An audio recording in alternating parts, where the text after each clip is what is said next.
Hey everyone, have you been hitting a weight loss plateau despite all your efforts? Well, I've got some mind-blowing news for you. A 2025 MIT study on 10,000 fasters has revealed that the timing of your meals can be far more effective than just counting calories. Today, I'm sharing 3 lab-tested intermittent fasting secrets that can boost your fat oxidation by a whopping 227%.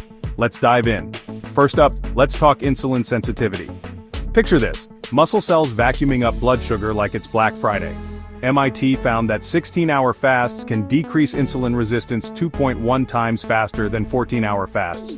Combine that with catching some early morning sunlight and your AMPK activation shoots up by 89%. This is the dawn fasting trick used by Olympic athletes to sync their meals with their cortisol curve for maximum fat burn. Next, we're firing up your mitochondria. These are the powerhouses of your cells. According to a 2025 Mayo Clinic trial, alternate day fasting can increase mitochondrial density by 34% in just 6 weeks. Imagine turning your muscles into energy factories.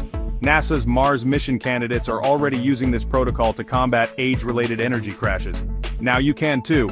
And finally, let's harmonize those hormones. Aligning your fasting with your circadian rhythm can be a game changer. Resetting hunger hormones like leptin and ghrelin to daylight cycles boosts your metabolism even while you sleep. Dr. Patel from the 2025 Metabolic Summit says, fasting without circadian alignment is like charging your phone with the wrong adapter. Who wants that, right? Okay, here's your action plan. Subscribe now. Metabolic win. Meal timing charts can transform your weight loss journey. Trust me, you don't want to miss this. Remember to hit that like button if you found this useful, and share it with anyone who might need this life-changing information. Thanks for watching, and I'll see you in the next video.